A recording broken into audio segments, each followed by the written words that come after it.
Ryan Fear, a thug who drove a man into an isolated forest before marching him down a gravel track and attacking him with a baseball bat, has been jailed. Ryan Fear, of Bovington Close in Poole, targeted his victim because he was owed a £200 drugs debt. Fear then added a further £100 interest to the amount. On the evening of Monday, August 13 last year, Fear called the victim and asked to meet him at Tesco in Kinson Road, Bournemouth. When the pair saw each other, Fear ordered the man to get into his silver Vauxhall Astra. Inside the car was another man and a baseball bat. The victim, who said he felt he had no choice, got into the Astra. Fear then drove in silence towards Monkey World, eventually pulling off the road into Moretown Forest, where he ordered his victim to get out of the car. Fear then marched the man down a gravel track and hit him with a baseball bat. During the attack, Fear threatened further violence if the victim didn't hand over both of his mobile phones.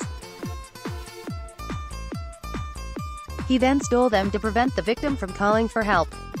The man was left alone in the middle of the dark woods. He walked until he found an address, where he called his sister and asked her to come and get him.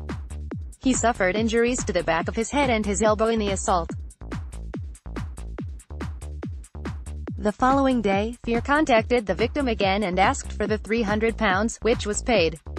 The man believed his debt was paid, but Fear told him he owed a total of £1,000. Fear then visited the victim's home on Friday, September 14. He damaged his front door before setting a fire in the back garden. Last week, the 29-year-old was jailed for 7 years after admitting false imprisonment, possession of an offensive weapon, robbery, and arson. He was also made the subject of a 10-year restraining order not to contact his victim and 2 of their family members. Detective Constable Kate Rhodes, of Bournemouth said, Fear used extreme violence and intimidation to threaten his victim to retrieve the money he believed he was owed. Even after he committed the false imprisonment and robbery offenses, he continued to cause damage to the victim's address to further frighten him.